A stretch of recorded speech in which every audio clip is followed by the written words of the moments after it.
that treats entire nations as a colonial property. It denies them subjectivity on a regular basis, claiming that they are artificial constructs, and it justifies the invasion as a historical correction. And, ladies and gentlemen, in Poland, in Central Europe, in Eastern Europe, we know all of that. For at least, we have known it for at least 86 years. It is the same set of notions which appears also in the 21st century, during our discussions, plenary sessions, and assemblies. To us in Central Europe and in Eastern Europe, this set of notions is nothing new. Whether we are talking about Poland, the Republic of Poland, in the first half of the 20th century, or whether we are talking about Ukraine today. As a historian, I view the present also through the lens of the past. That is natural. After centuries of conquests, wars, partitions, deportations, rapes, and crimes, in the 20th and the 21st century, Russia has simply not abandoned its imperial ambitions. One of my great predecessors, the late President Lech Kaczynski, understood this perfectly well when he spoke in front of the Georgian parliament in 2008. His words, spoken at that time, have stood the test of time. President Lech Kaczynski said, ladies and gentlemen, today Georgia, tomorrow Ukraine, the day after tomorrow the Baltic states, and later, perhaps, it will be time for my country, for Poland. When Russia attacked Georgia, it was not clear to everyone that this was only the beginning of the Kremlin's new imperialism. Unfortunately, the wind of history, which we know and understand so well in Poland, is beginning to blow again. Once again, we are experiencing Russian imperialism also on our soil, in Poland. 2 weeks ago, on the night of September 9th to 10th, the Russian drones attacked the territory of a NATO member state and the territory of Poland. A dozen or so drones violated my country's borders deliberately, because I assure you, ladies and gentlemen, that this was not a coincidence. It happened on orders issued in the capital of a country which is a permanent member of the Security Council. As a result, for the first time since World War II, Poland was forced to open fire on hostile objects over our territory. And rest assured, ladies and gentlemen, as Commander-in-Chief of the Armed Forces and as President of Poland, that Poland will always react adequately and it stands ready to defend its territory. Poles, ladies and gentlemen, were not scared of the Soviets in 1920, and they defended the European civilization. They defended the Soviets in 1920. Polish people and the countries of Central Europe did not give up their spirit of freedom and sovereignty for 45 years of Soviet colonialism after 1945. And Polish people, as well as countries of Central and Eastern Europe, will not be scared of Russian drones either. But, ladies and gentlemen, this is not the point. The point is, how long are we going to agree to such acts of violating our international community? And that is precisely why, ladies and gentlemen, in Poland we're allocating significant amounts to develop our defense capabilities. That is why we are building the resilience of our country, but also of our part of Europe. Since the victims of similar provocations by Russia are also the Baltic states, our friends, the Estonians, for example, as well as Romania. As a leader in the region, we are working to strengthen the close ties among the Bucharest 9 countries, and that is why we are developing cooperation within the 3 Cs initiative. As the voice of the region, we emphasize that we do not consent to Moscow's ruthless acts of provocation against us and other European nations, testing our reactions and intimidating our societies. We do not agree to that. Distinguished delegates, neo-imperial and neo-colonial Russia is attempting to destroy the architecture of international security before our eyes. It violates international law, reinforces divisions, and strives to revive the concert of powers. Many countries present in this hall today are well aware of the tragedy of borders drawn by force and decisions taken over the heads of nations. Historical experiences, often so difficult for my country, shows that lasting peace cannot be built on rewarding aggression. Nie możemy godzić się na naruszenie zasadności integralności terytorialnej i suwerenności naszych narodów. Obecne działania Rosji nie wskazują na gotowość do prawdziwego pokoju. Deklaracjom o dialogu, i to też znamy, towarzyszą ofensywy militarne i kolejne ataki, których ofiarami są cywile, w tym także dzieci. Zawsze, kiedy Moskwa mówi pokój, w praktyce ma na myśli kapitulację tego, którego uznaje za swojego przeciwnika.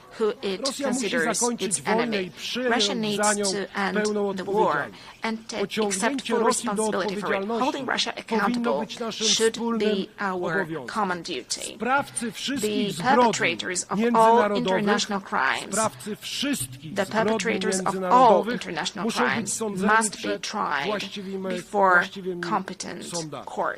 Mam nadzieję, że tak się, drodzy Państwo, w najbliższym czasie stanie, a nie będziemy spotykać się w kolejnych latach, także mojej prezydentury, i dyskutować rzeczy, które powinny być dla nas wszystkich oczywiste.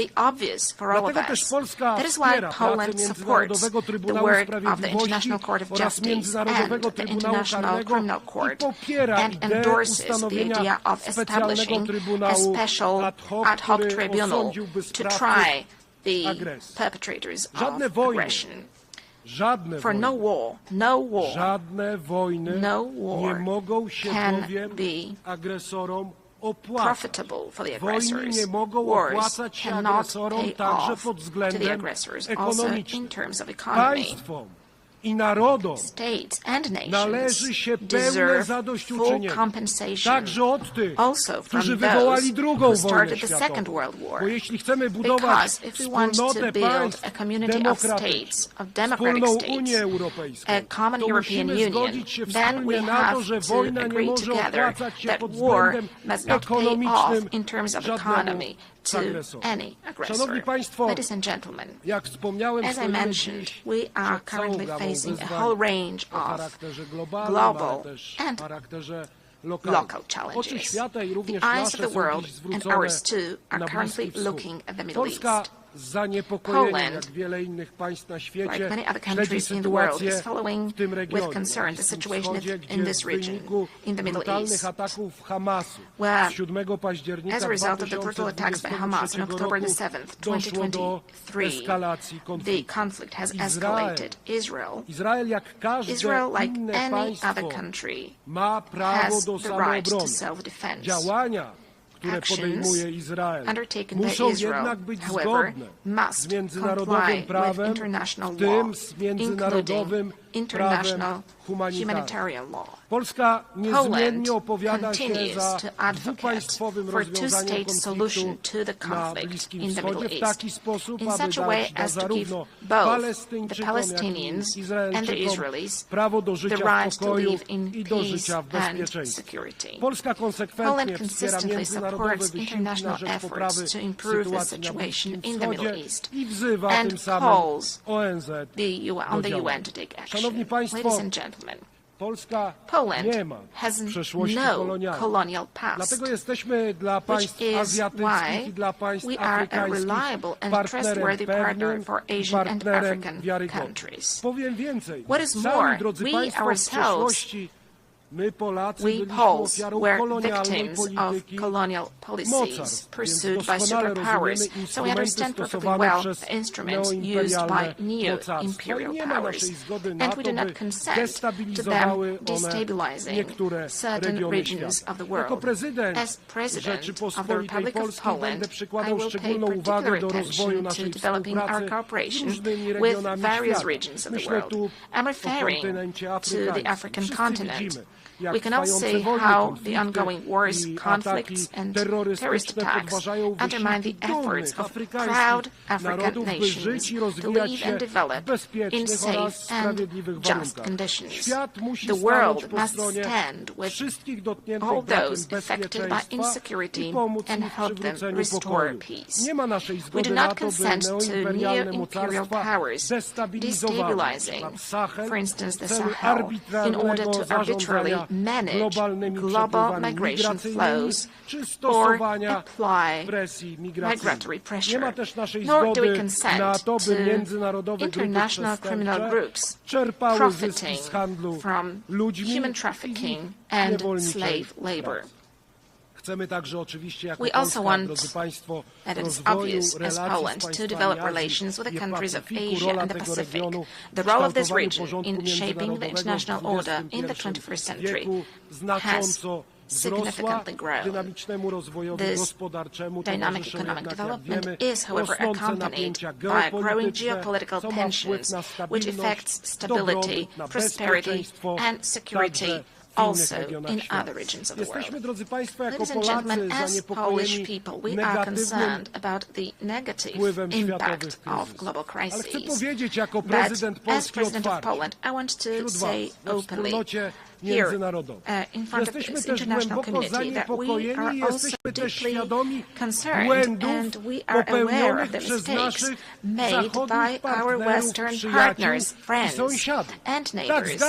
Yes, I agree with President Donald Trump that in recent years, and that is something that we were warning against as Poles, and this was the signal sent also by Central European countries, Eastern European countries. Europe is deep in ideological madness.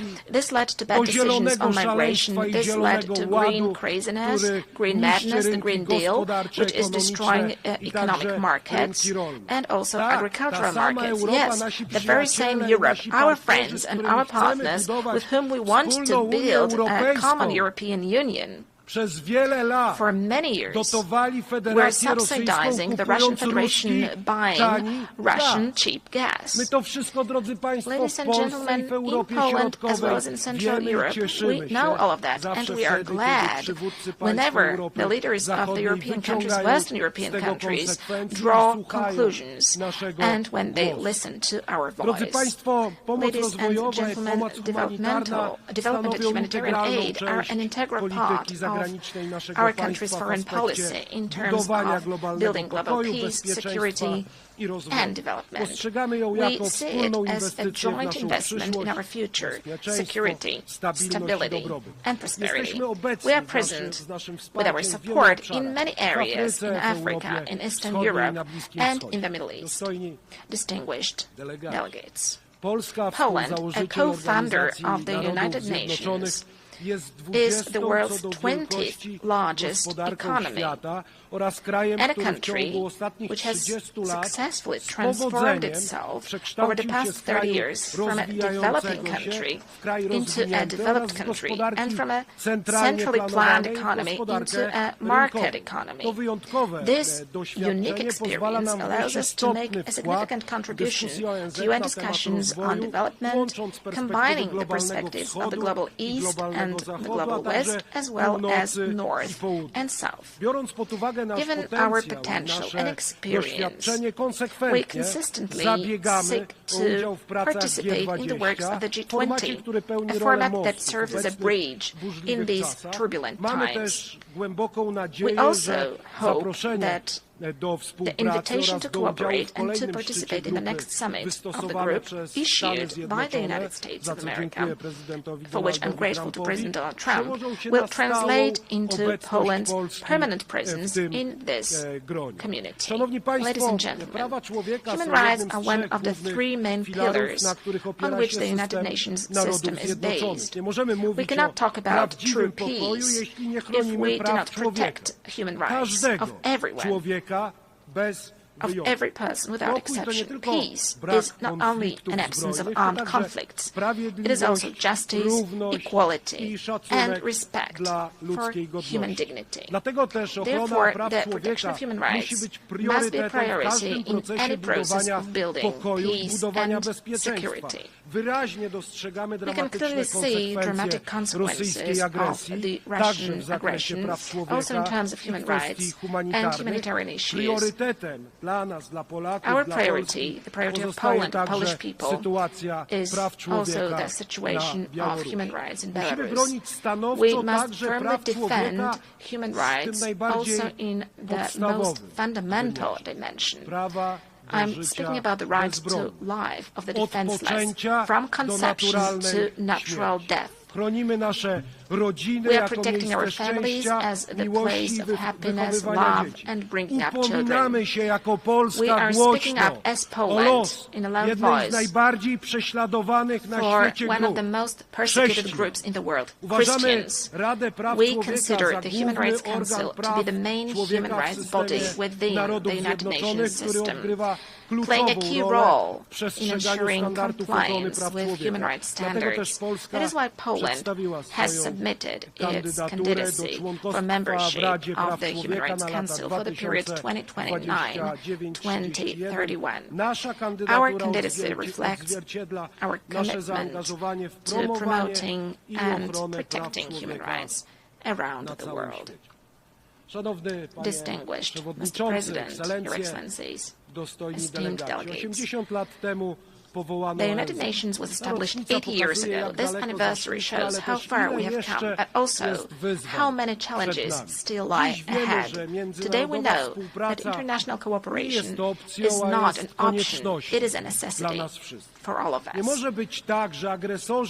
It is unacceptable that aggressors begin to march with impunity through other people's territories and perpetrators of war crimes sleep peacefully without accountability every day. Let me remind you that after World War II, there was no room for relativizing crimes, at least in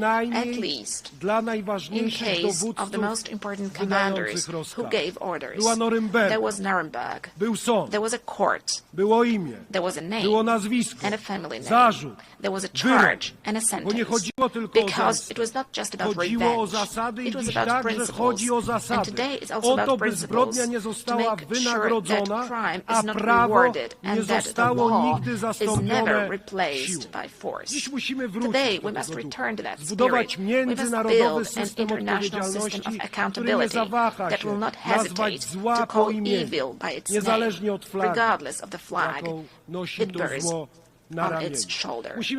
We must make it clear there are borders, there are human rights, there is international law, and anyone who violates it should face severe consequences. But it is not going to happen by itself, ladies and gentlemen, for the world order is not given once and for all. It depends precisely on us, on the governments, institutions, but most importantly, on societies.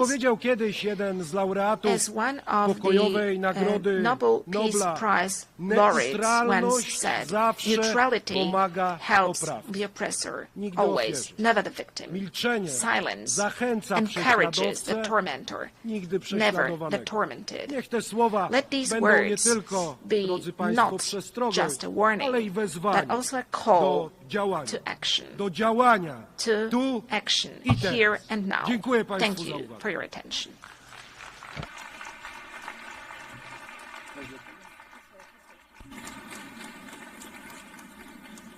On behalf of the Assembly, I wish to thank the President of the Republic of Poland.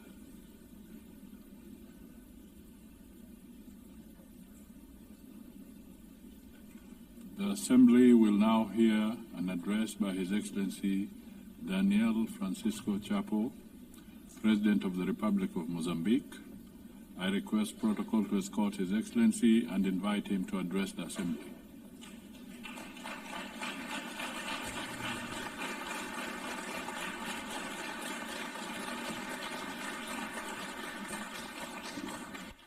Muito obrigado.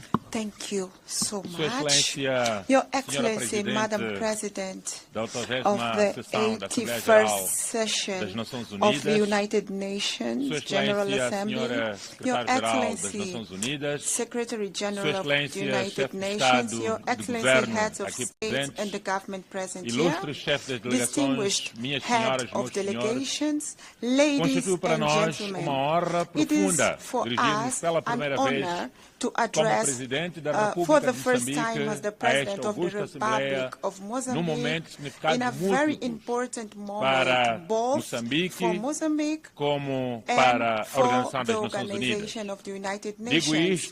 I'm saying this Celebramos 50 anos da nossa independência nacional, 50 anos da nossa admissão como membro do pleno direito das Nações Unidas e os 80 anos desta grande organização. Assim, gostaríamos de saudar e felicitar a Senhora Presidente, Sua Excelência Annalena Baerbock, pela presidência da 80ª sessão, bem como enaltecer o trabalho do Presidente cessante, Sua Excelência Beaumont, que fez um excelente trabalho. Não poderíamos deixar de render homenagem ao Secretário-Geral das Nações Unidas, o engenheiro António Guterres, pela sua incansável advocacia em defesa do multilateralismo, pela atenção dedicada às prioridades de África e pela visão de lançar a iniciativa UN 80.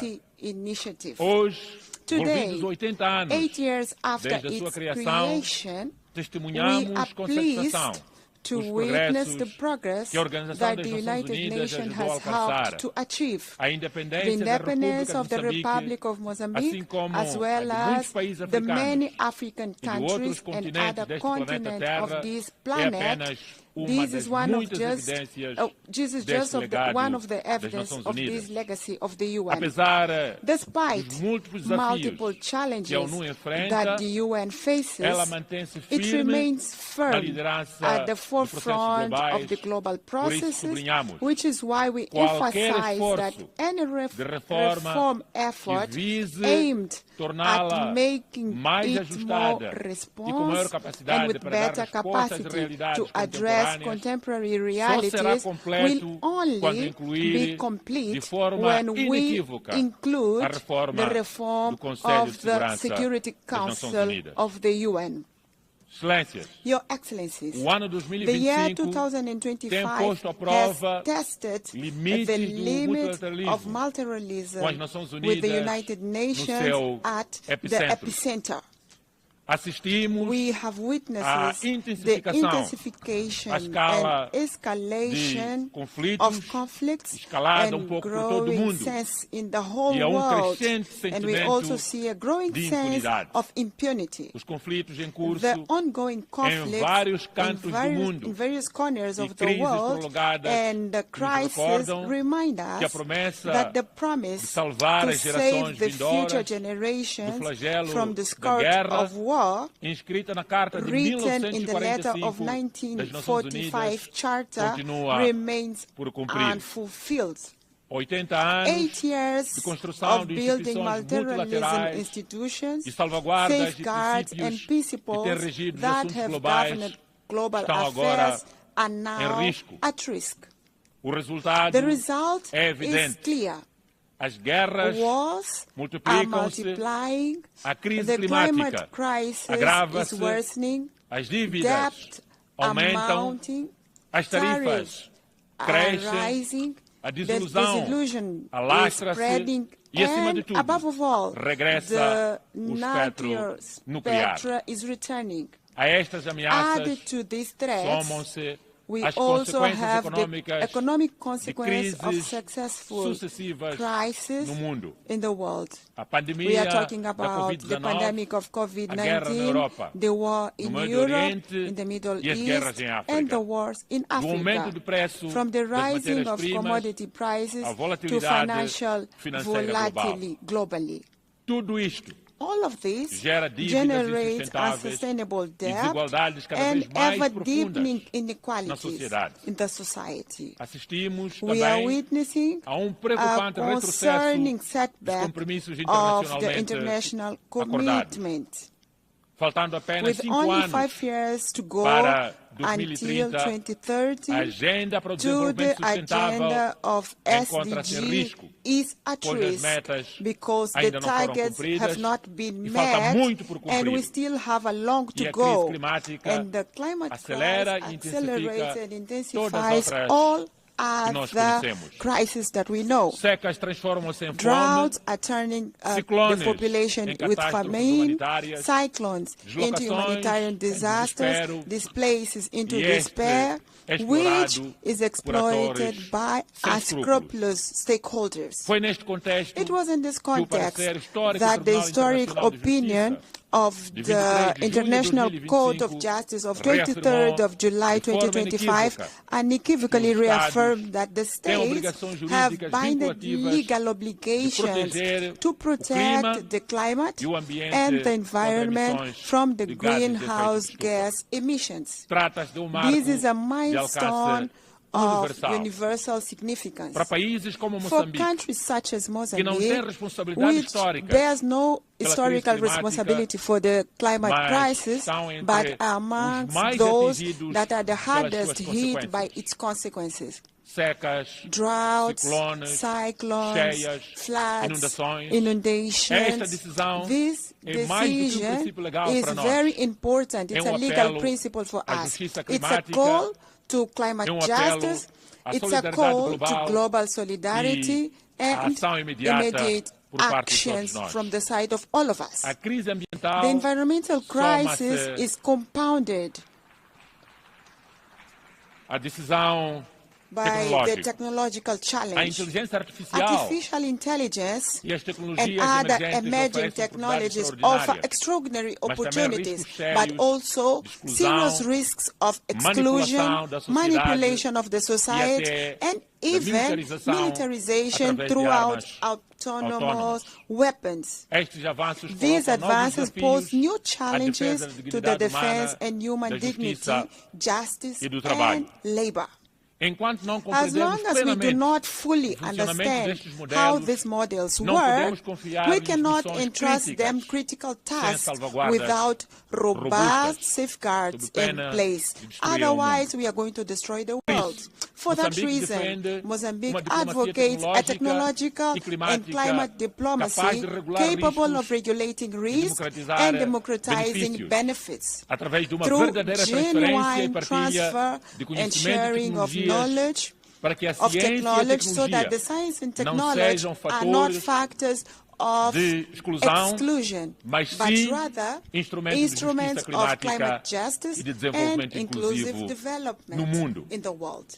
Faced with these interconnected challenges, our continent, Africa, can and must play an active role in defining international rules and standards, formulating principles and scientific ethics, and determining research priorities, ensuring that technology innovation is always at the service of the humanity and not at the service of destruction of the humanity. In face of this crisis, the isolation is not the answer. Constructive dialogue and strengthening of multilateralism are. The Pact for the Future, adopted in 2024, offers concrete and innovative responses for a launching of multilateralism adapted to challenges to the 21st century. Mozambique, as an African country with vast natural resources and unparalleled culture wealth, has distinguished itself in the promotion and strengthening of democracy in the African continent. Since we moved forward with political pluralism, we've been working tirelessly and to consolidate the foundation of a robust democratic system, holding regular and transparent elections that reflect the will of people and ensure that every Mozambican citizen has the voice and a say in the decisions that shape the future of our nation in Mozambique. Indeed, our presence in this podium is a result of a free and a transparent process of the Mozambican people, from Rovuma to Maputo, from Zumbo to Indico, and in the diaspora. We have historically had an ongoing commitment to dialogue and building bridges between different political and social actors. This commitment to the dialogue was crucial for the lasting peace achieved after decades of conflict and for the political stability that we enjoy today country in Mozambique. Currently, Mozambique stands out for its ongoing effort to promote an inclusive national dialogue, which the public consultation phase was launched on the 10th September. We are working to ensure that all the sectors of the society, regardless of their origin, political, societal, economic position, they all should be heard and have their concerns taken into account in the national decision. This process will not only strengthen the Mozambican democracy, but also ensure that the country development is truly reflected the needs and aspirations of all Mozambicans without exception. We do believe that the true strength of a nation, it does not lie only in its ability to resolve conflicts, but it also in its ability to promote in a peaceful and constructive manner.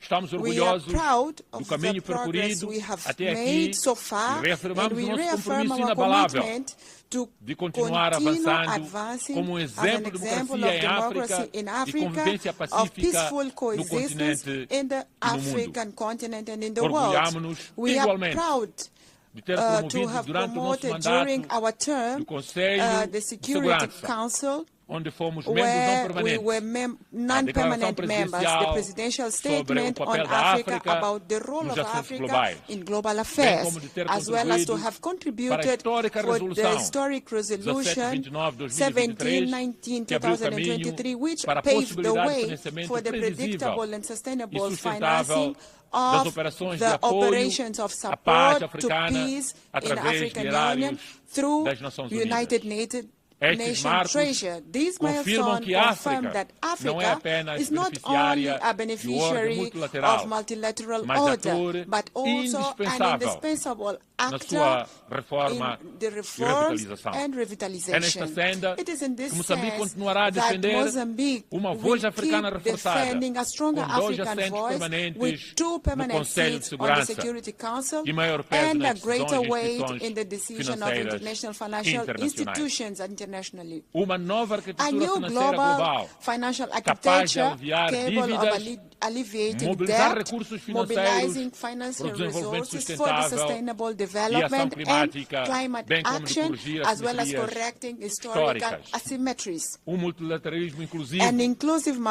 que preserva o caráter multilateralism intergovernamental which da preserves ONU, intergovernmental sem permitir character nunca of the UN, without esta allowing organização that this se converta organization can numa become assembleia an de assembly acionistas of dominada pelos mais shareholders ricos. dominated by the richest. Reiteramos We igualmente want to a reiterate nossa equally defesa the da solução de dois fact that we Estados want to have 2 para a states Palestina vivendo like lado a lado Palestine em paz e living segurança side by com side Israel. with peace with Como único Israel caminho justo, as the only fair legítimo way, e duradouro legitimate and para a long-lasting, concretização das so that aspirações we can have de the ambos aspiration os of povos. both people. Congratulamos-nos I would like to com os países congratulate que the countries that have decidiram recently reconhecer o Estado da decided to Palestina, recognize o mesmo direito Palestine, reconhecido the a Israel, same right that was given to contribuindo assim Israel, para reforçar a contributing to legitimidade reinforce legitimacy e a irreversibilidade and da the solução fact that we are dos going dois to have Estados. the solution for both Do mesmo states. modo, The same way, reafirmamos I would like to a reaffirm nossa firme our oposição firm às opposition medidas coercivas against the coercive unilaterais measurements that que are continuam a punir unilaterally povos that are inteiros, excluding the de people. Cuba a Venezuela, Cuba to Venezuela, do Zimbabwe a outros to países other countries em clara violação in clear da Carta das Nações violation Unidas, of the UN em Charter contradição com os against the princípios da principles of da justice, solidariedade solidarity, e do direito and internacional. the international law.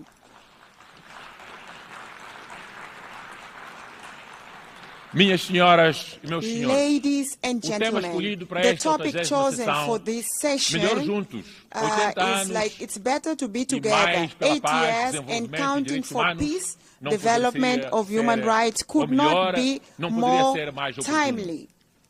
Está It is intrinsecamente ligado intrinsically linked to aos the eventos desta events semana of this de alto week nível where we are having this high level in the UN, the celebration of Beijing Conference on Women, the Climate Summit, the first biennial summit for sustainable and inclusive and resilient global economy mandated by the Pact for the Future, the celebration of youth, the elimination of nuclear weapons, and the meeting on global health and well-being.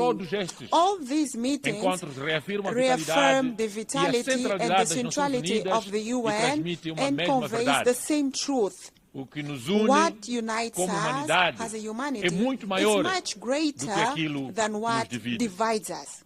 We are different people, but we share the same earth. We profess different creeds, but we all aspire to the same dignity. We speak different languages, but we share a single destiny. In fact, today, where we are today, we all know the date of birth, but no one knows the day they are going to die. And this is a clear sign that we all are equal like human beings. Today, the creed that we need is not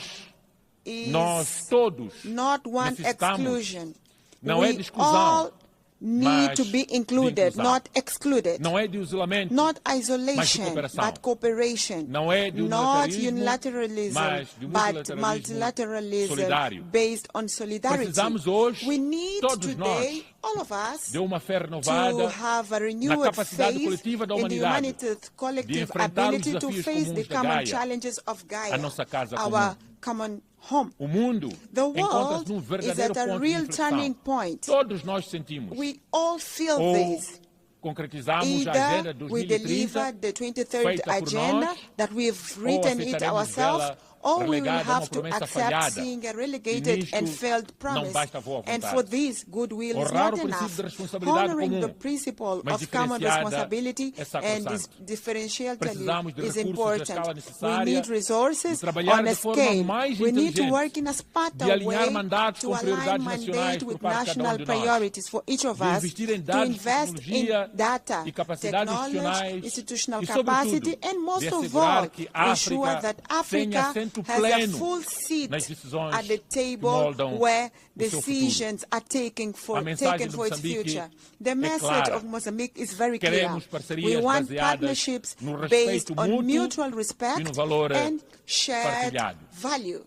To paraphrase the late President Samora Moisés Machel, the President of the Popular Republic of Mozambique at the time, today Republic of Mozambique, international solidarity is not an act of charity. It is an act of unity amongst allies. The 80th anniversary of the UN invites all of us to renew our spirit of solidarity, international solidarity, and human solidarity. The challenges before us are enormous, but we are indeed better together, as the topic of the UN says.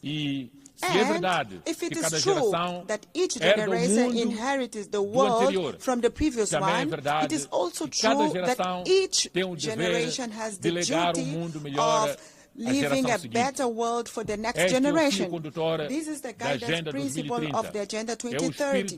It is the spirit of the Pact of the Future, and it is the reason why we have this organization, the United Nations, to transform the hope of the people in the world into actions, solidarity into concrete results for the people, so that we may have the courage, all of us, in the planet, to reform with wisdom, learn from our mistakes, and the determination to offer peace, development, and human rights to everyone, all human beings in the planet. To conclude, I would like to say that Mozambique counts on the UN, and the UN can count on Mozambique. Muito obrigado Thank a todos. you so much, E sucesso. everyone, and wish you success. Thank you. On behalf of the Assembly, I wish to thank the President of the Republic of Mozambique.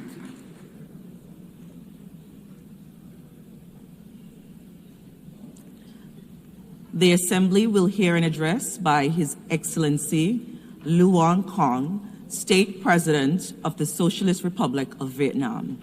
I request protocol to escort His Excellency and invite him to address the Assembly.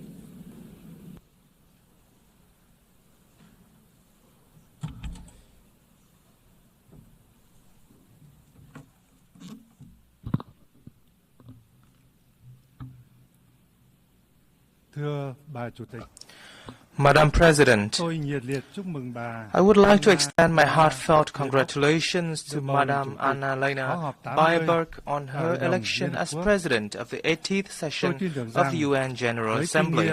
I am fully confident that with her experience and able leadership, this session will be a great success.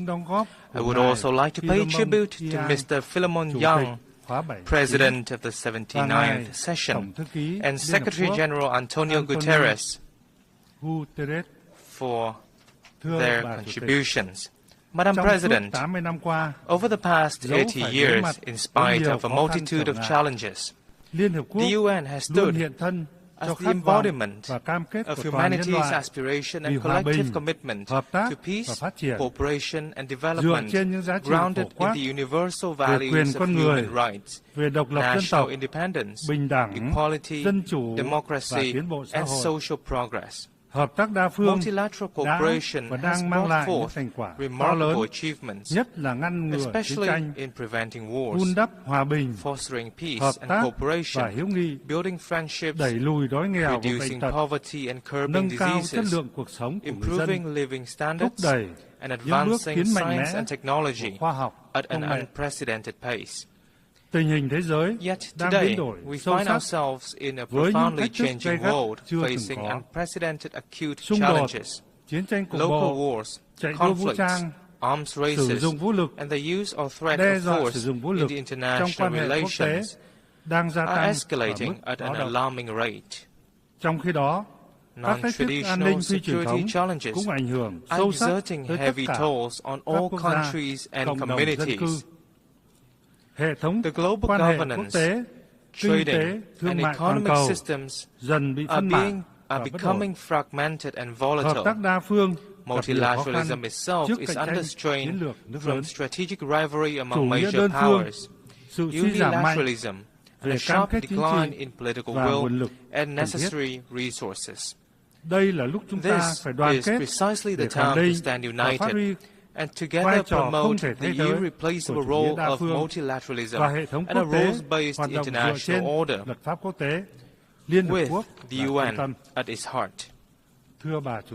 Madam President, as a nation that has endured immense pain and losses from wars, Vietnam treasures more than most the priceless values of peace. The spirit of peace, amity, compassion, and altruism is deeply woven into our national identity. This forms the bedrock for us to overcome previous sufferings, mend old wounds, shove the past, and look towards the future with the hope to become a friend and reliable partner to all nations around the world. Peace is both the goal and the prerequisite for our journey towards a stable, just, democratic, and prosperous future. Honoring the value of peace and driving robust transformation for a sustainable future is the sincere message that Vietnam wishes to share with the international community on the occasion of the UN's 80th anniversary. In this spirit, allow me to share my reflections as follows. First, honoring the value of peace requires concrete actions rather than just words. We must reaffirm the role and primacy of international law as the cornerstone for peace and equal relations among nations. All countries should clearly demonstrate their responsibility towards upholding international law and the UN Charter, and respecting such principles as independence, sovereignty, territorial integrity, non-interference, non-use or threat of force, and peaceful settlement of disputes. Vietnam welcomes recent efforts to achieve peace and reconciliation which have yielded important results in many regions, such as the peace agreements between Rwanda and the Democratic Republic of the Congo, and between Armenia and Azerbaijan. We value and support all diplomatic efforts and hope that they will lead to peaceful solutions to regional and global security issues. We must nurture and practice a culture of peace by building trust, enhancing international cooperation and solidarity, promoting dialogue, listening and understanding, respecting differences, and cultivating friendship among nations. On this occasion, Vietnam calls for ceasefires and an end to all acts of violence, protection of civilians, and facilitation of humanitarian access in conflict zones. Vietnam welcomes the recent recognition of the State of Palestine by more countries and urges the international community to act swiftly to end the humanitarian crisis faced by the Palestinian people. We also reaffirm our solidarity with the state and people of Cuba and call upon the United States to lift its embargoes against Cuba and remove Cuba from the list of state sponsors of terrorism. We must further promote the role of regional organizations in promoting peace, cooperation, and development. International efforts for peace and development will be truly effective when driven by regional organizations in line with the particularities of each region and countries. As an active ASEAN member state, Vietnam is proud of ASEAN's growing strength and its centrality in the Asia-Pacific's security and development architecture. Most recently, ASEAN contributed to the ceasefire agreement between Cambodia and Thailand, and we are committed to upholding ASEAN's core values of solidarity, consensus, and unity in diversity, building a resilient, inclusive, and sustainable ASEAN community, and effectively implementing the 5-point consensus on Myanmar. We shall also strive to maintain peace, stability, security, safety, and freedom of navigation in the South China Sea in accordance with international law, particularly the UNCLOS 1982, while fully implementing the Declaration on the Conduct of Parties and working to finalize the Code of Conduct in the area. Second, in a world at a historic crossroads, we must transform boldly to shape a sustainable future. Global governance institutions, particularly the UN and international monetary and financial bodies, must undergo vigorous reforms to become more adaptive, ensure equitability, transparency, coherence, and efficiency in their operations, and better respond to the needs of all countries and peoples. Vietnam welcomes and supports efforts to reform the UN, including the UNAT initiative, to build an UN 2.0 that is leaner, more coherent, effective, and efficient. This initiative must follow a holistic and integrated approach, being driven by member states. Vietnam stands ready to share its experience in successfully implementing the Delivering as One initiative of UN organizations in the country. We must build sustainable development models based on digital transformation and green transition, two mutually reinforcing drivers that can spark a sweeping revolution as they stand for convergence of scientific and technological advancements and environmental sustainability. To optimize this dual transformation, countries must formulate relevant master plans, invest strongly in R&D, train high-quality human resources, and develop green technology infrastructure. Furthermore, it is of great importance to advance international cooperation on technology transfer and mobilization of green finance to ensure that no one is left behind. Developed countries must take responsibility in sharing and transferring technology to developing and underdeveloped countries. In this digital era, societies are undergoing transformation of an unprecedented pace, scope, and depth, accompanied by rising challenges such as poverty, inequality, unemployment, and a crisis of information and trust. We must ensure that social transformation remains a human-centered process, with focus on such priorities as comprehensively eradicating poverty, providing full and decent employment, and ensuring social justice and inclusion. Vietnam hopes that the Second World Summit for Social Development this November will deliver important outcomes and add momentum to the implementation of the 2030 Agenda for Sustainable Development. Madam President, from the ruins of wars, once poor, outdated, and isolated, Vietnam has made historic progress. We now enjoy diplomatic relations with 194 countries, strategic and comprehensive partnerships with 38 nations, and membership in over 70 international organizations. Vietnam is now among the world's 32 largest economies and top 20 trading nations. The lives of over 100 million Vietnamese citizens have vastly improved, with a sharp drop in multidimensional poverty rate. We have met the Millennium Development Goals ahead of schedule and are striving to fulfill international commitments and on course toward two strategic centennial goals: becoming a modern, industrialized, upper-middle-income developing country by 2030 and a developed high-income nation by 2045. On behalf of the state and people of Vietnam, I express heartfelt gratitude to the UN and its agencies, member states and partners who have been working with us and supported us on this journey of development.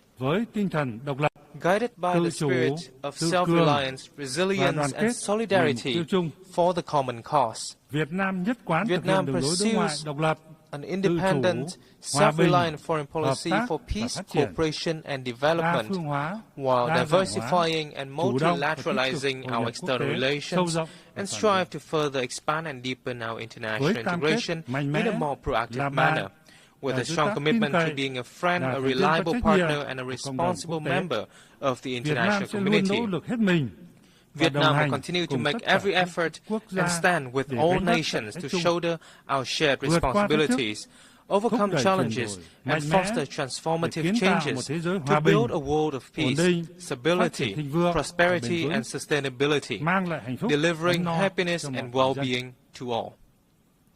Vietnam is actively preparing to assume the presidency of the 11th Review Conference of the Treaty on the Non-Proliferation of Nuclear Weapons in 2026.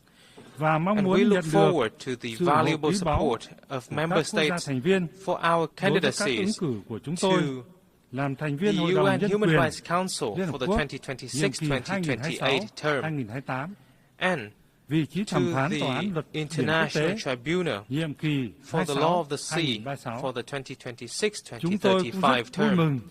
We particularly look forward to welcoming you all to Hanoi on the 25th of October for the signing ceremony of the UN Convention against cybercrime. I thank you.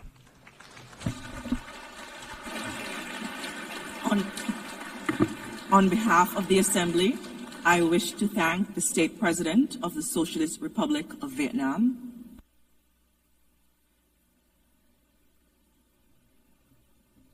the Assembly will hear an address by His Excellency Juan Manuel Gonzalez Lourenço, President of the Republic of Angola.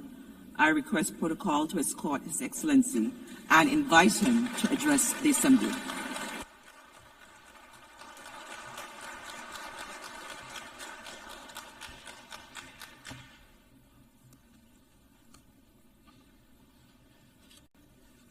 Sua Excelência, Presidente da Assembleia Geral, Suas Excelências, Chefes de Estado e de Governo, Excelentíssimos Senhores Chefes de Delegações, Minhas Senhoras, Meus Senhores,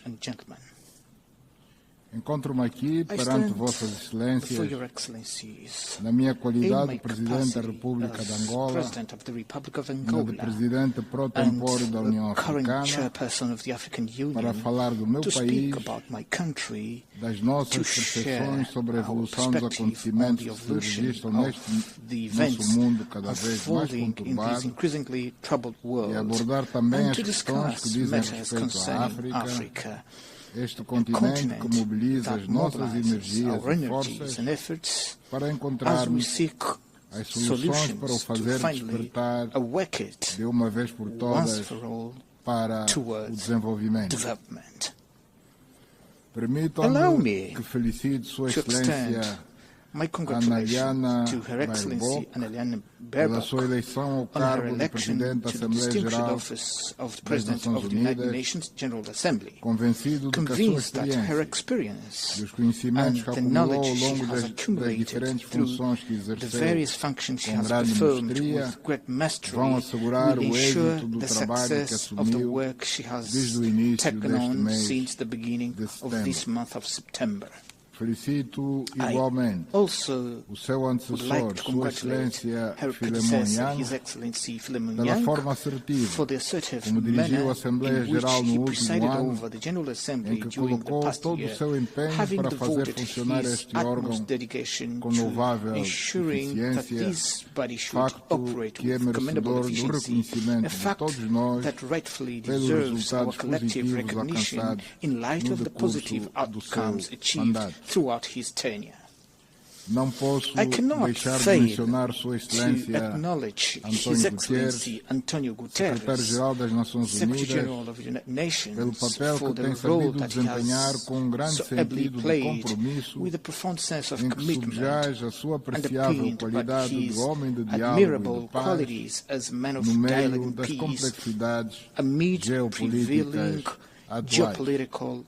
Senhor Presidente, Excelências, transcorreram 80 anos desde que, por imperativos dessa época, um conjunto de países e seus respectivos líderes tomaram a sábia decisão de fundar a Organização das Nações Unidas, que vem conseguindo desde então, entre momentos mais tumultuosos e outros não tanto assim, desempenhar o seu grande papel de manter a paz e a estabilidade mundial, contribuir para o desenvolvimento da humanidade, para a preservação e aprofundamento do respeito pelos direitos humanos. Esta é uma grande conquista dos povos do nosso planeta, que não pode ser descurada e nem subestimada por nenhum poder, por líderes políticos ou outros, sob pena de, na base da exacerbação de visões e interesses egocêntricos, deitarmos a perder os benefícios da paz que nos foram legados por mulheres e homens que, ao longo do tempo, nos conduziram até aqui num ambiente de harmonia e conciliação global. Este percurso nem sempre foi feito de forma linear. Yet, in the most critical moments, prudence has prevailed over the worst impulses of large-scale conflict, and this has been possible solely through continual dialogue, which has proven to be the only factor capable of bridging differences, overcoming obstacles, and appeasing even the most troubled and belligerent spirits. Today, these lessons from the past are of great value and must serve as our sole references that guide us towards solution to the conflicts in Africa, Europe, no Médio Oriente, na América Latina, na Ásia e onde quer que eles existam. No contexto incerto em que estamos a celebrar o 80º aniversário das Nações Unidas, o tema Melhor Juntos, 80 anos e mais para a paz, o desenvolvimento e os direitos humanos, ganha uma dimensão que nos convida a refletir sobre o significado profundo do apelo da Senhora Presidente da Assembleia Geral à renovação do multilateralismo e da ação solidária dentro de um quadro de ações comuns e complementares executadas por uma Organização das Nações Unidas mais ágil, eficaz e responsável, tal como concebido no roteiro Initiative 80 do Secretário-Geral. Diante destas perspectivas, é urgente que revitalizemos as Nações Unidas e que a façamos sair da intrincada situação em que se encontra para resgatarmos o papel ativo que sempre exerceu e que foi de utilidade inegável para que, durante a Guerra Fria, não nos sentíssemos tão próximos de uma conflagração global como ocorre neste momento, com a grande dissonância que se verifica nas relações internacionais. As principais potências mundiais tendem a caminhar de costas voltadas umas para outras, distanciando-se dos pontos de convergência mínimos que as fariam manter-se vinculadas ao compromisso de privilegiar primordialmente o diálogo e a concertação. Os desafios de hoje nos colocam diante da escolha entre fazer tudo para preservar a paz ou enfrentar a guerra com todas as suas consequências e assim comprometermos o futuro da humanidade. Aquelas potências mundiais que no passado jogaram um papel crucial para a libertação da Europa e dos europeus das garras do nazismo, do fascismo e também para a libertação da África e dos africanos do regime do apartheid da África do Sul, não podem comportar-se hoje de forma diferente, agredindo outros países, invadindo e anexando territórios alheios, nem mesmo financiar e organizar a subversão que pode levar ao derrubo de governos legítimos, como constatamos atualmente no nosso próprio continente. Com este precedente perigoso, nenhuma instituição regional, continental ou mundial terá daqui para frente autoridade moral para chamar à razão a qualquer Estado violador dos princípios que regem a Carta das Nações Unidas e o direito internacional. Nós, os africanos de países colonizados durante vários séculos, percebemos melhor do que ninguém a importância da paz, por termos de fazer face diariamente à luta para levar alimentos às pessoas, água potável, saúde, educação e outros bens essenciais fundamentais, o que gera uma sensibilidade especial sobre a incidência nefasta da insegurança e da instabilidade sobre a realização dos nossos objetivos e projetos de desenvolvimento. Esta realidade agrava-se ainda mais com os múltiplos conflitos e guerras que assolam países e regiões do mundo, de onde esperávamos encontrar cooperação e intercâmbio frutuoso, a fim de superarmos as nossas dificuldades e contribuirmos com os nossos imensos recursos e capacidades para a prosperidade mundial. É nesta base que a República de Angola tem procurado prestar uma contribuição honesta e genuína à solução do conflito na região do Sahel, no Sudão e no leste da República Democrática do Congo, relativamente ao qual as nossas diligências criaram um quadro negocial com soluções de paz que lamentavelmente não se concretizaram em dezembro de 2024, como era expectável, mas que se mantêm como uma plataforma válida para outros esforços que vêm sendo envidados com o propósito de se pôr um fim definitivo a esse conflito. Senhora Presidente, Excelências, este conflito e tantos outros de que temos memória são, em grande medida, consequência da passividade dos Estados-membros das Nações Unidas, que se têm revelado muitas vezes inoperantes face às invasões de territórios terceiros e às interferências na ordem interna de países soberanos que ocorreram nestes últimos anos e que, por não terem merecido uma reação firme, inflexível e assertiva, tornaram-se em factos consumados, que estão no epicentro das grandes tensões que se vivem atualmente no mundo. As consequências disso estão patentes aos nossos olhos. No Médio Oriente, onde o incumprimento sistemático das pertinentes resoluções do Conselho de Segurança das Nações Unidas sobre a criação do Estado da Palestina mantém aceso um conflito que se agrava todos os dias e que parece não ter um fim à vista face à desproporcional e violenta ação de resposta e retaliação de Israel, que tendo direito à sua existência como um Estado e a exigir a libertação dos ainda reféns do trágico 7 de outubro, não se lhe pode, contudo, permitir que desenvolva na Palestina e particularmente na faixa de Gaza uma política de extermínio de todo um povo.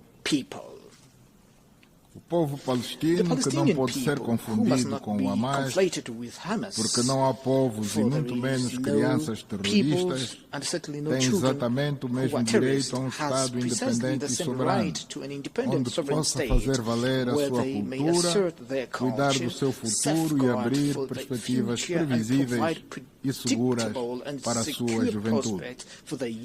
As preocupações em torno deste conflito assumem uma escala ainda maior diante do silêncio, das hesitações e das reações tímidas da comunidade internacional, que parecem legitimar a expansão da guerra para os países da região, corroendo inexoravelmente a autoridade das Nações Unidas. Nada pior do que a exclusão da delegação da Palestina a este fórum, onde teria o direito de fazer ouvir a sua voz como Estado-membro à luz dos termos do acordo CED.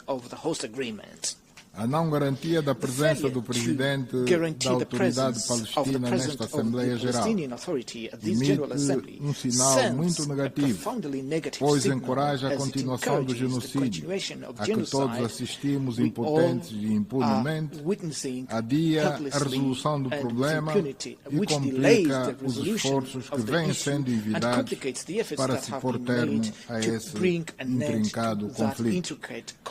Condenamos veementemente esta posição unilateral, contrária aos princípios que regem as Nações Unidas, da mesma forma que apelamos ao levantamento sem condições do injusto e prolongado embargo contra Cuba, que tem consequências graves sobre a economia e as condições de vida do povo cubano, que luta diariamente para resistir a uma punição que é rejeitada pela comunidade internacional.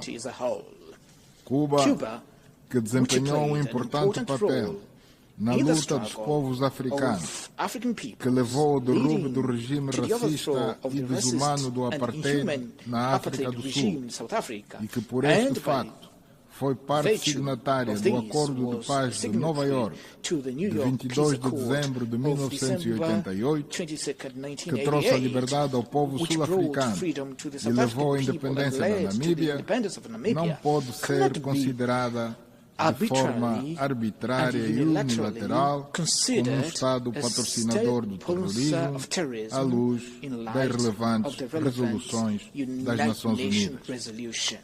Este modelo de atuação de um pequeno grupo de países que não se ajusta aos padrões de convivência global minimamente aceitáveis está na origem das sanções unilaterais e subjetivas aplicadas também ao Zimbábue e à Venezuela, que nenhum outro resultado produz que não seja o sofrimento das populações, que num ato de elevado patriotismo acabam por se unir em defesa das suas nações. Senhora Presidente, Excelências, a autoridade desta nossa organização, que tem como fonte a Carta das Nações Unidas e o direito internacional, deve ser resgatada com urgência, sem narrativas que deixem sobressair a lógica de dois pesos e duas medidas, para que se busquem soluções justas para a guerra na Ucrânia, ou que se reforcem as que estão em perspectiva desde a reunião do Alasca, sendo a Ucrânia um país europeu. Depois que o presidente Trump teve o pragmatismo de se encontrar com o presidente Putin, sem prejuízo da necessidade de haver negociações diretas entre a Rússia e a Ucrânia, seria de se esperar que os líderes europeus procurassem também, no interesse da paz e segurança da Europa, igualmente dialogar não só com o presidente Zelensky, como também com o presidente Putin. Não nos podemos dar o luxo de desperdiçar esta oportunidade, sob pena de, em caso contrário, virmos a assistir a uma escalada com proporções e consequências imprevisíveis, não só na Europa, onde as forças vivas devem abandonar os perigosos cálculos assentes da ideia da vitória militar, com base na fragilização das capacidades adversárias.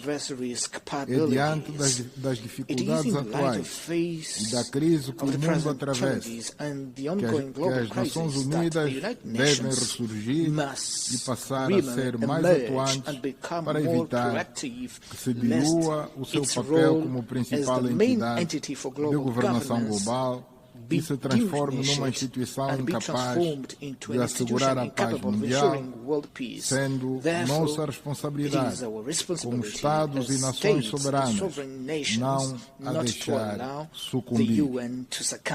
As Nações Unidas, na sua forma atual, são a única organização com capacidade para agir em nome de todos nós, em busca de consensos mundiais, a favor da paz e com legitimidade de chamar à razão os Estados-membros que desvirtuarem os seus fundamentos na forma como atuam na cena internacional. Por isso, devemos preservá-la a todo custo e adaptá-la às realidades do mundo contemporâneo na base de reformas que se impõem com urgência. Neste aspecto muito particular, defendo a reforma do Conselho de Segurança nos termos da posição comum africana, plasmada no consenso de Esulini e na declaração de Sirte, adotados há 20 anos e que prevêem 12 assentos permanentes e 5 não permanentes para o continente africano, num Conselho de Segurança alargado, mais representativo e consentâneo com a realidade geopolítica contemporânea. Sem este passo imprescindível, que já leva um atraso dificilmente justificável, não poderemos assegurar a concretização do Pacto para o Futuro adotado no ano passado, o qual reconheceu a necessidade urgente de se dotarem as Nações Unidas de um Conselho de Segurança mais democrático e equilibrado. Este pacto tem a virtude de se constituir numa grande oportunidade para se revitalizar o multilateralismo, tornando-o mais abrangente, para funcionar como uma base de sustentação alargada de discussões a respeito dos temas sensíveis do mundo atual, de que destaque, dentre outros também relevantes, as questões sobre o financiamento para o desenvolvimento e o desafio climático. Sobre matérias relativas ao apoio ao desenvolvimento, há muito o que discutir, mas também é justo que se dê realce aos passos recentes que foram dados com a adoção do compromisso de Sevilha, alcançado na 4ª Conferência sobre o Financiamento para o Desenvolvimento, no âmbito do qual se preconiza a reforma urgente das instituições financeiras internacionais, de modo a torná-las mais representativas, inclusivas e capazes de atender às ingentes necessidades dos países em vias de desenvolvimento, especialmente os de África. Estou em crer que este instrumento, associado ao Pacto do Futuro, à Convenção Fiscal das Nações Unidas e à Convenção da Dívida das Nações Unidas, ainda em discussão, funcionarão em conjunto como uma plataforma de cariz político, financeiro e normativo, que dará um impulso significativo à concretização dos objetivos de desenvolvimento sustentável. Senhora Presidente, Excelências, é essencial que encaremos a crise climática como a maior ameaça existencial do nosso tempo e perante a qual só atingiremos resultados agindo juntos, coordenados e solidários. À luz do agravamento contínuo do aquecimento global e das catástrofes naturais, cada vez mais violentas e frequentes, tornou-se imperioso que as nações que mais benefícios tiraram do desenvolvimento industrial e econômico no passado assumam hoje plenamente a sua responsabilidade histórica, garantindo, num gesto de justiça climática, financiamento adequado, transferência de tecnologia e apoio à adaptação e mitigação para os países em vias de desenvolvimento. Os países que têm uma participação residual nas emissões de gases de efeito de estufa são os que enfrentam de forma desproporcional e praticamente sós os impactos das alterações climáticas, do aquecimento global e dos seus efeitos devastadores sobre a agricultura, a segurança alimentar e a saúde pública.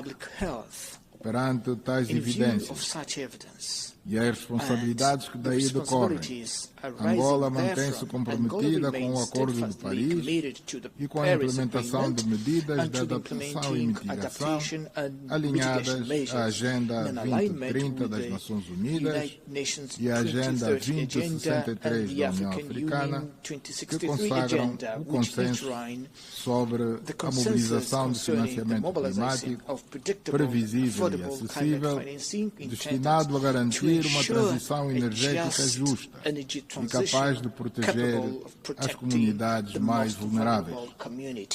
Esta temática transversal, que exige uma postura de responsabilidade cada vez mais acentuada, quer no âmbito das agendas públicas, como na das grandes corporações industriais, merecerá a devida atenção na Cimeira sobre o Clima, COP30, a ter lugar proximamente no Brasil, que acolhe pela segunda vez um evento desta magnitude, ilustrando bem o compromisso e o engajamento deste país com as questões ambientais. No ano de 1992, no Rio de Janeiro, inaugurou-se a Convenção Quadro das Nações Unidas sobre Mudanças Climáticas, paradigma que se revelou de grande utilidade para discussões cada vez mais profundas que se mantêm até hoje e que seguramente, na conferência que se avizinha, nos permitirá a todos dar mais um passo em frente neste longo caminho que teremos que percorrer para atingirmos os grandes objetivos sobre o clima almejados pela humanidade. Excelências, envolvidos 80 anos desde a fundação das Nações Unidas e após o fim da Guerra Fria, a nossa expectativa era a de que estivéssemos a viver num mundo sem incertezas atuais e não tão perigoso quanto observamos nos dias que correm.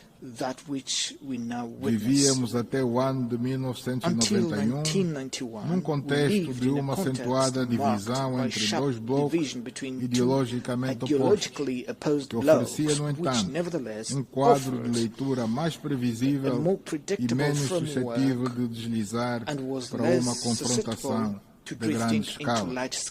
Esta retrospectiva não nos deve remeter para a ideia de que a estabilidade mundial só é possível num quadro de rígidas divisões, seja de que natureza for, mas sim para a construção de um quadro de equilíbrio de interesses e de preocupações partilhadas sobre matérias respeitantes a segurança global, capaz de gerar a complementaridade e convergências de todo o tipo num ambiente de multilateralismo que será a única via capaz de nos salvar de uma verdadeira hecatombe. Com estas palavras, agradeço a vossa atenção.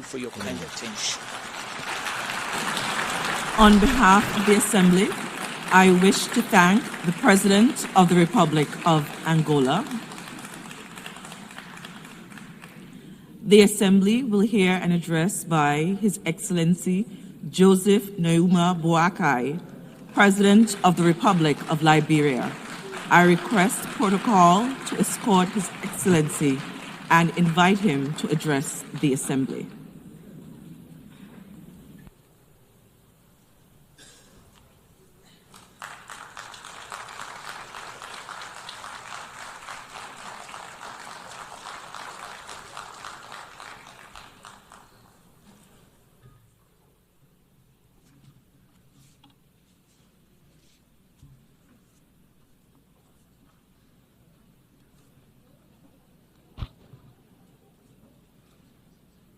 Madam President, Mr. Secretary General, His Excellencies, distinguished delegates, I'm honored to address the 80th session of the United Nations General Assembly on behalf of the people of Liberia.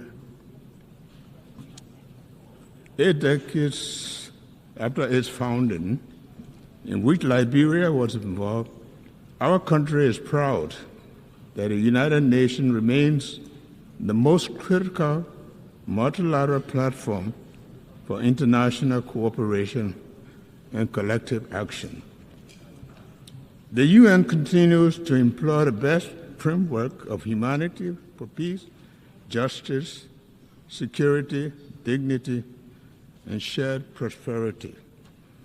Madam President, please accept the congratulations from the delegation to Liberia on your assumption of the esteemed office of President of the 80th session of the General Assembly.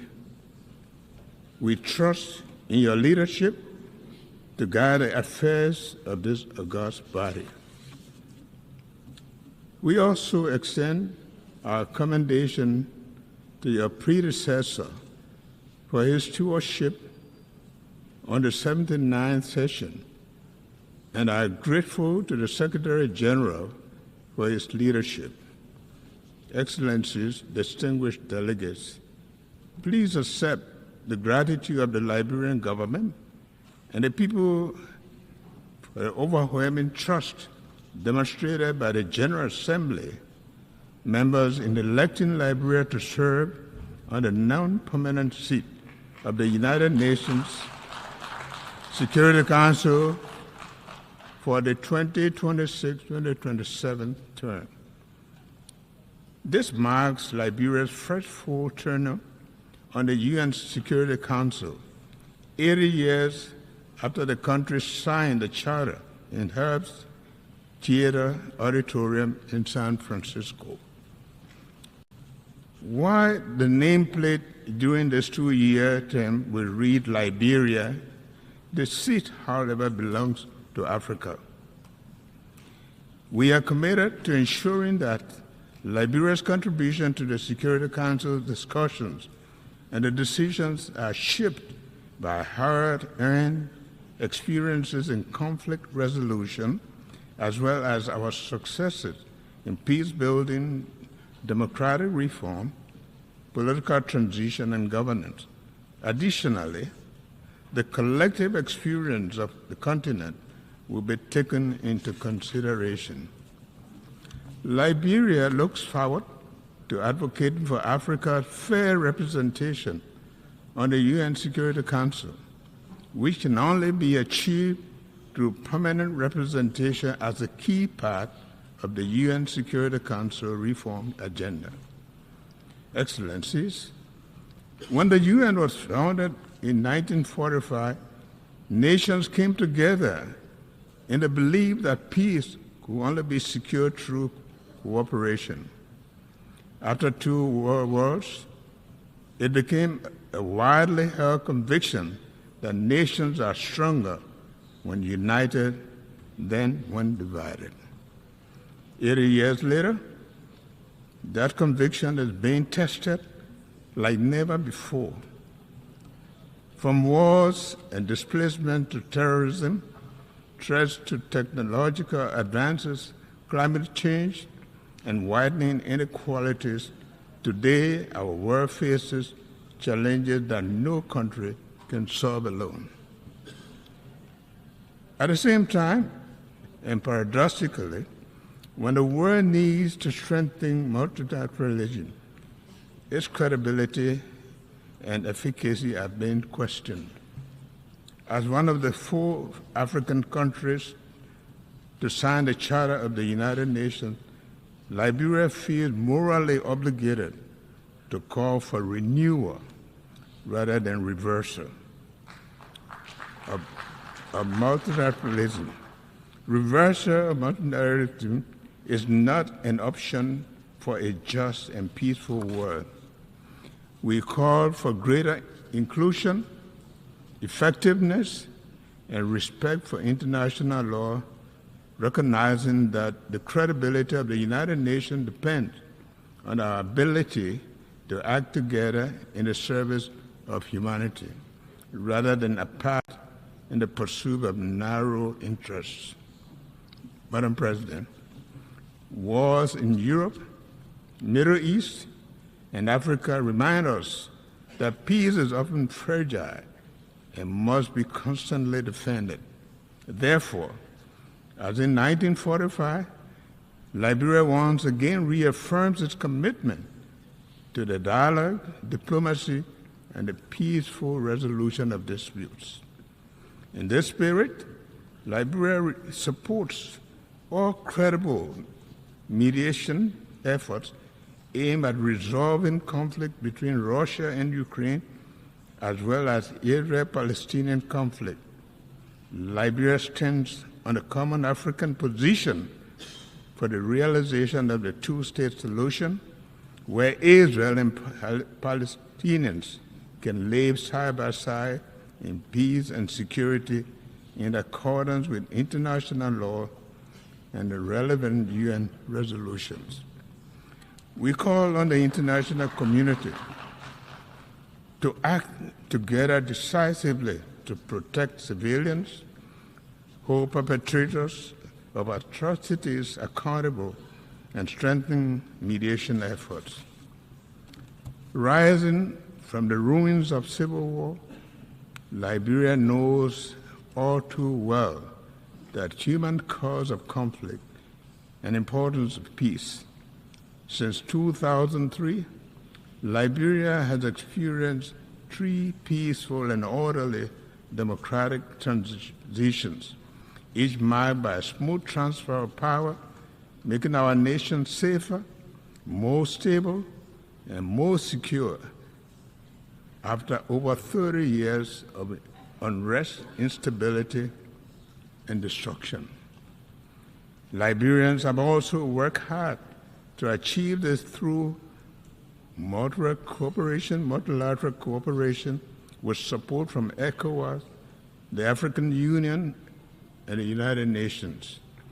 Excellency, distinguished ladies and gentlemen, for Liberia, climate change is not a distant threat, but a present reality. Rising seas are eroding our coast, wildstorms and heavy rain devastate communities, threaten lives and livelihoods, and exacerbate food insecurity. Yet, we are acting. We are carrying our coastal defense project, developing climate information systems for early warning systems, finalizing our carbon market policies, and advancing the blue economy safety. But our efforts alone are not enough. We urge implementation of the Paris Agreement, full capitalization of the loss and damage fund, and greater global investment in adaptation and mitigation. Above all, we call for climate justice.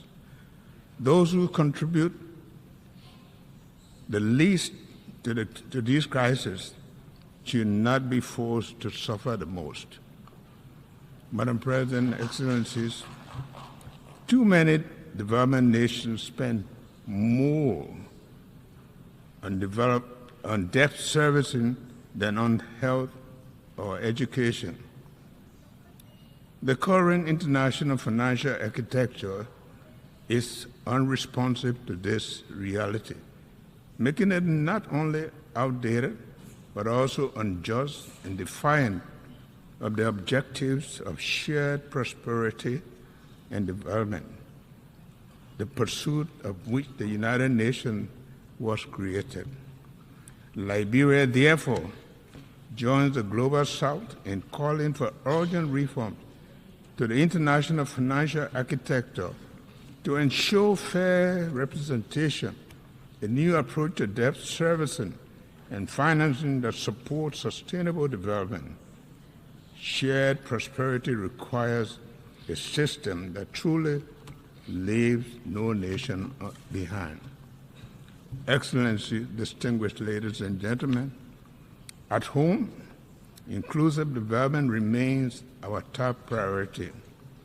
To this end, our government has launched the Arrest Agenda for Inclusive Development, which focuses on agriculture and food security, roads and infrastructure, rule of law and good governance, education and skill development, sanitation and health, tourism, technology, and innovation. The Arrest Agenda aligns with our National Vision 2030, which aims to transform Liberia into a lower middle-income country and lay the foundation for a capable state by 2030.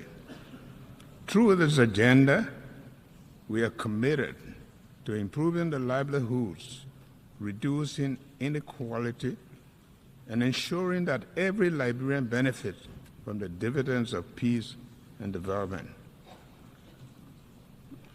We are taking tangible steps to improve governance by implementing accountability and anti-terrorism corruption measures such as asset declaration. We are strengthening institutional capacity to promote integrity, transparency, and improve public service delivery. Liberia has endured some of the darkest chapters of human suffering, having experienced one of the most brutal conflicts in recent history. Over the past 2 decades, we have remained firmly on the path of recovery, working to heal our nation and rebuild from the painful legacy of war. My government has taken deliberate, meaningful steps toward national reconciliation. These include honoring the memory of the victims, supporting initiatives for memorialization, and upholding the commitment to justice and the rule of law. While we recognize that these efforts are complex and challenging, they are essential steps towards achieving lasting peace and genuine national healing. May I now take the opportunity to renew my government's request for the international support